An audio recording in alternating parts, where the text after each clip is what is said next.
So, the Pokedex. Yep, the Pokedex is pretty difficult to complete. But the question is what Pokedex is the easiest and which is the hardest. So of course, welcome back everyone. Yep, I'll be going through every generation of Pokemon and giving my thoughts on the easiest Pokedex and the hardest one. So starting off with Gen 1.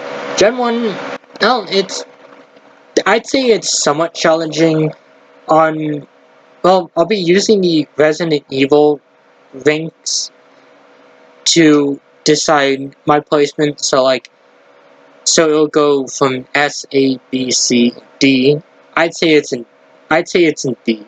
It's arguably the easiest Pokedex to complete. There shouldn't be too many Pokemon that you need to go every way to catch, what are gonna prove to be a hassle.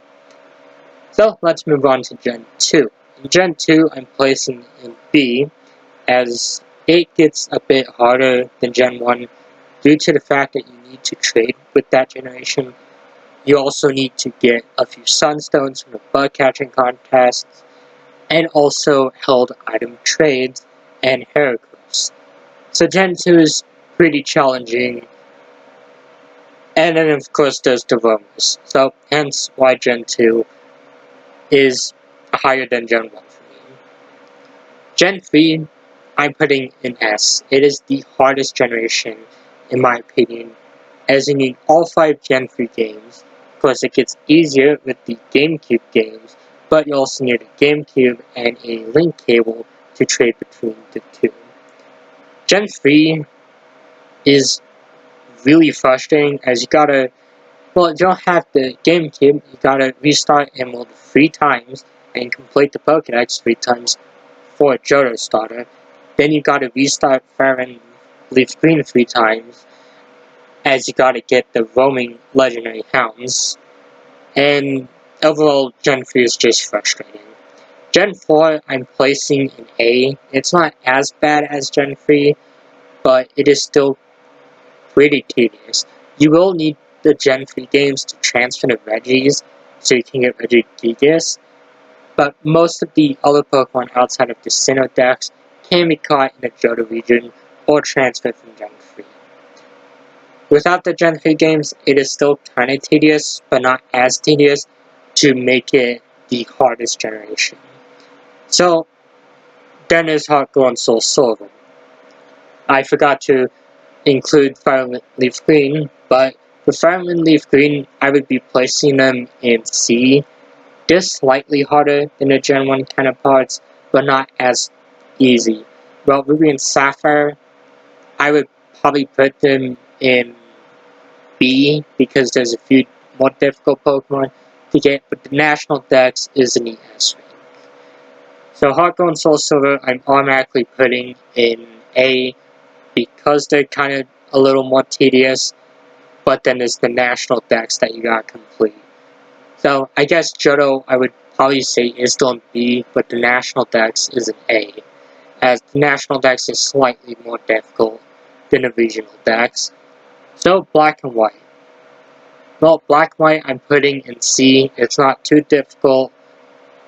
There's a few tedious Pokemon, but the National Dex, I gotta say, is probably in A.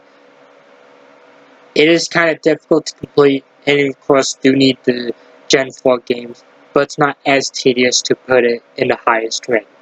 As for Black and White 2, I would argue that it is in, I would say it's in B. I had to transfer a few Pokemon from the Gen 4 games because I couldn't fight them in the regional decks, but overall the Pokedex is pretty easy. The National Dex, I would say it's in the same tier as Black and White, as it's not too difficult. You do need to transfer Pokemon, but I would probably say it's slightly lower than Black and White because you do get more Pokemon in the sequels than you do in the originals. So X and Y. Where's X and Y? X and Y, I would probably say is in C. Yeah, 454 Pokemon seems like a lot of Pokemon to catch, but for the most part, X and Y is a pretty easy Pokedex to complete. Oras, on the other hand, I would say it is probably in D.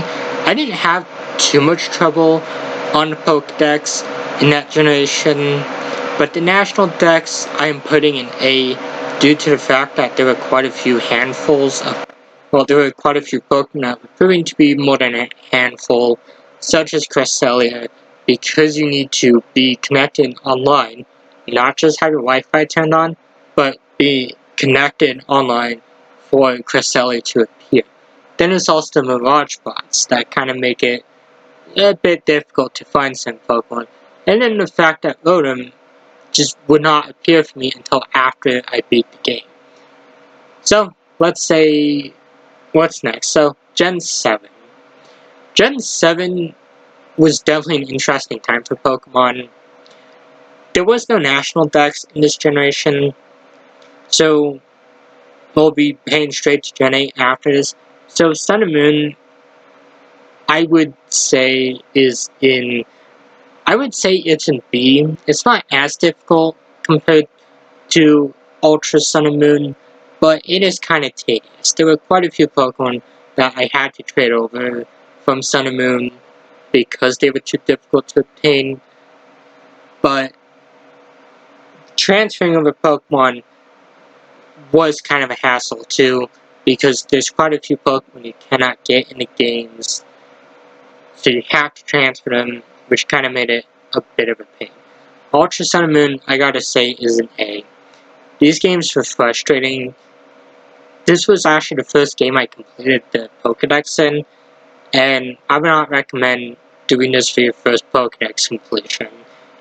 It is brutal. There's so many Pokemon that you have to catch.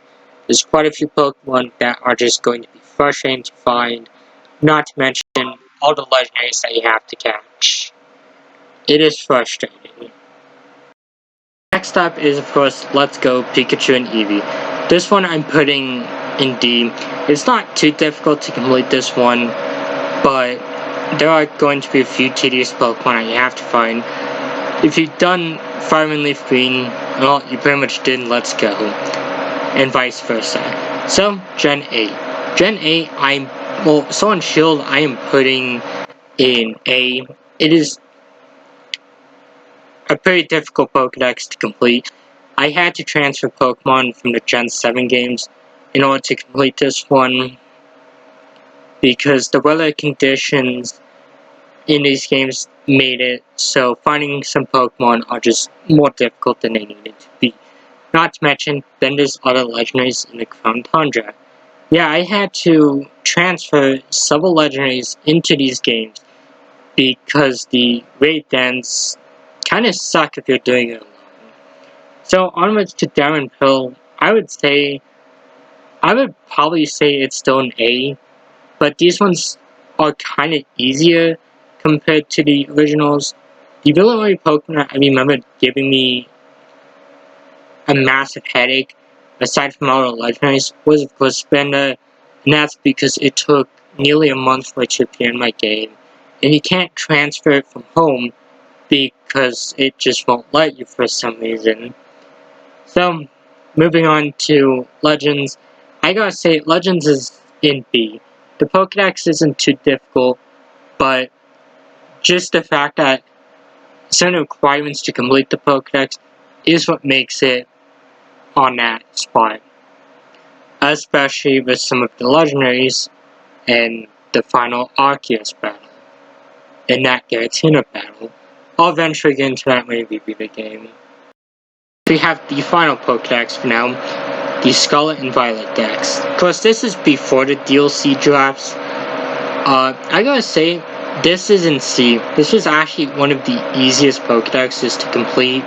I didn't have too much difficulty with this one, aside from a few Pokemon here and there, but overall, it was a pretty easy one. I'm excited to see what they introduce with the DLC, and if they'll make it slightly harder to catch them all, but we have yet to know. But that's all I have for now.